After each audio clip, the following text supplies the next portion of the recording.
au thème de l'édition, parce que Oui. vous êtes Oui, éditeur. pardon. Donc, vous créez votre maison d'édition alors que vous êtes encore au Japon, qui s'appelle les éditions d'Est en Ouest. Pourriez-vous me parler de ce projet ? Oui. Donc, pour faire court, j'ai toujours voulu être éditrice après avoir voulu être vétérinaire. C'était mon numéro 2. Donc, du coup, j'ai absolument perdu de vue ce projet quand je suis arrivée au Japon. Je me suis tournée vers la pédagogie, enseigner le français, que j'adore, hein. C'était aussi une vocation que j'ai découverte là-bas. Et puis, mon mari, donc on se marie, je me marie avec mon mari. Et puis là, je lui parle de l'édition. Il me dit, bah vas-y, fais ton projet si c'est ton rêve. Bon, bah voilà. Et puis, parallèlement, j'ai cette meilleure amie qui avait travaillé pour une maison d'édition qui a fait faillite, qui s'appelle les éditions Karasu, qui ont publié 2 livres, qui étaient spécialisés dans les polars japonais. Donc je me suis dit, c'est l'occasion de reprendre le projet en englobant la littérature en général, pas que le polar. Donc j'ai pris contact avec cette amie qui m'a donné des contacts, etc. Et voilà, ça s'est lancé comme ça. Ok. Et vos auteurs sont-ils tous japonais ? Oui. Et sont-ils connus au Japon ? Plus ou moins, Plus pas ou moins. tous. Et en France, donc, on est friand en ce moment d'un style de roman, de feel-good japonais, avec des autrices comme Ogawa Ito. Mais ce n'est pas ce style-là que vous publiez. Avez-vous une ligne éditoriale spécifique ? Alors, je dirais pas que j'en publie aucun. J'en ai un qui s'appelle Plain Song, qui pourrait rentrer dans cette catégorie de livres feel-good. Mon objectif, ma ligne éditoriale, c'est la littérature japonaise contemporaine, donc déjà des auteurs contemporains.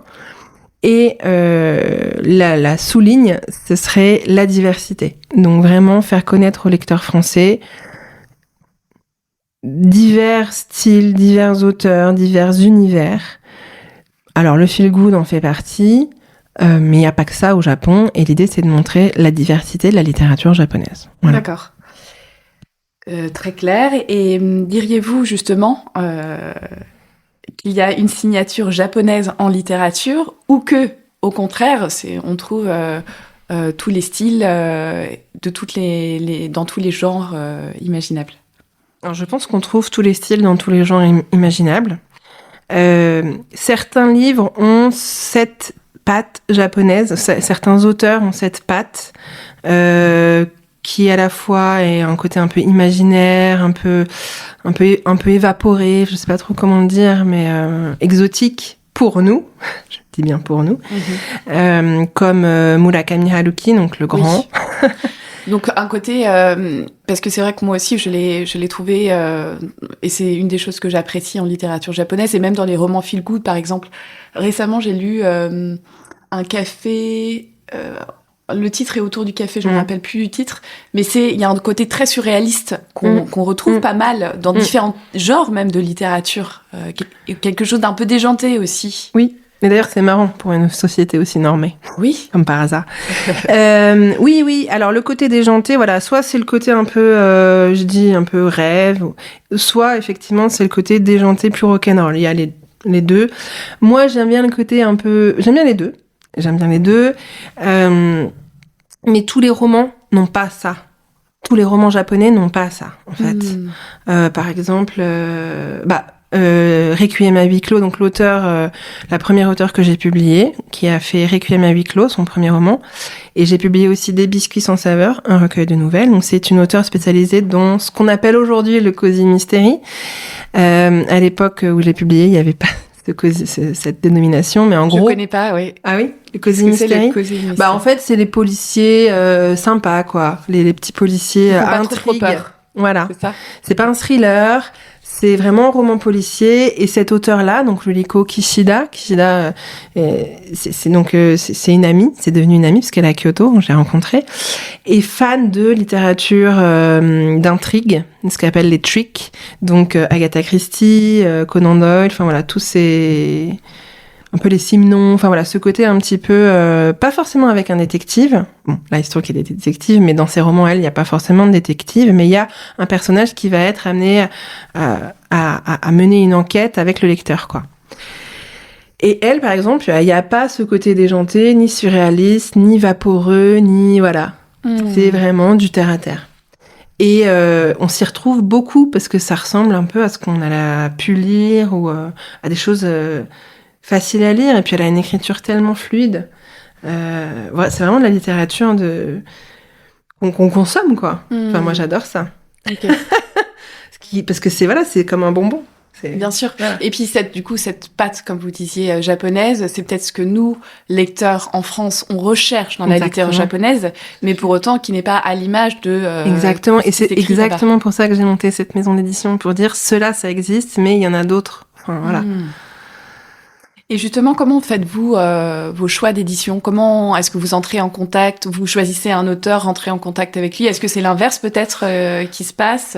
Alors l'inverse, non, malheureusement. Pas encore. Pas encore. Par contre, les traducteurs souvent me sollicitent. Donc les traducteurs vont me dire « Ah, vous pourriez pas publier ça, vous pourriez pas publier ça ». Donc je peux avoir des textes qui me sont apportés par les traducteurs. Ils sont déjà publiés au Japon? Oui. Mais donc que eux ont traduit de leur côté, ont commencé à traduire ou ont aimé. D'accord. Donc soit je peux lire s'ils ont traduit en entier, c'est rare. Hein. Soit je peux lire un extrait, soit ils me font des fiches, enfin voilà. D'accord. La plupart du temps, c'est ça. Ensuite, j'ai pu choisir dans une subvention parmi certains titres qui avaient été traduits. Une subvention japonaise qui avait fait traduire un certain nombre de titres. Donc ça, c'est une autre façon de choisir. Et sinon, voilà. Après, il y en a que j'aimerais publier. Mais c'est difficile d'obtenir les droits tout de suite. Alors, souvent, c'est des auteurs assez connus, donc ils coûtent cher. Oui. Et puis, il suffit que le livre soit épais, la traduction va me coûter très cher. Donc voilà, ça demande de faire une subvention. Voilà, c'est tout un processus. Parce que c'est vrai que dans votre métier là d'éditrice de livres japonais, il y a autre chose qui rentre en compte, dont vous parlez, c'est la traduction. Oui. Qui est absolument stratégique, comme on l'imagine, car une bonne ou une mauvaise peut sublimer ou dévisager un texte. Tout à fait. Donc, comment vous y prenez-vous? Vous choisissez des traducteurs? Alors, si j'ai le livre, j'ai eu quelques cas où l'agence avec laquelle je travaille m'a conseillé tel ou tel livre qui venait de sortir parce qu'il avait bien marché au Japon. Dans ce cas-là, il faut que je cherche un traducteur de mon côté. Donc, soit... Une fois, j'avais demandé à l'agence un conseil, ok, j'ai aucune idée pour le traducteur, qu'est-ce que vous me conseilleriez? Donc là, j'avais eu la chance d'avoir Sylvain Cardonnel, qui habite à Kyoto, avec qui on a pu travailler. Donc là, c'était chouette. Et dans le deuxième cas, j'ai découvert, j'ai sorti de l'ombre Alice Huro, donc une traductrice qui, à l'époque, n'avait pas commencé. Donc c'était sa première traduction. Voilà. Donc là, la difficulté, ça va être de payer à plein tarif un traducteur, quoi. Parce que c'est très, très lourd. Très, très lourd. Oui, c'est en termes de budget... Oui. C'est entre 4 000, 7 000, et ça peut aller jusqu'à 10 000 euros, quoi. Ah, la vache. En effet. Et en même temps, c'est beaucoup de travail. Mais justement, j'avais une petite question en crochet, mais... Là, c'est purement par simple curiosité, mais peut-être que d'autres personnes seront intéressées par le sujet. Est-ce que le métier de traducteur change avec l'IA? Parce que on en a parlé il n'y a pas longtemps, parce que j'ai fait une rencontre à la librairie de l'autre livre, dans laquelle je suis... c'est une librairie associative, donc du coup, je suis membre, dans le 5e, que je conseille. Et donc, on avait fait une rencontre avec moi et j'avais une personne on a parlé de l'IA et on était 2 éditrices et la deuxième éditrice est traductrice aussi, donc on en a pas mal parlé. Effectivement, l'IA, alors je pense que ça n'a aucun incidence ça met pas en danger le métier de traducteur, c'est plus un outil C'est plus un outil pour la traduction littéraire. D'accord. De défrichage un peu. On peut imaginer que c'est un risque pour des traducteurs en temps réel. Technique, interprète, technique, ouais. Ouais. Mais traduction de livres, j'imagine en effet qu'il y a besoin toujours d'avoir un traducteur, au moins pour vérifier, changer 2-3 formulations, même si en effet le défrichage est fait par l'IA, quoi. Ah bah, une fois que le défrichage est fait, c'est pas 2-3 trucs à changer, hein. C'est vraiment... Oui, bien sûr.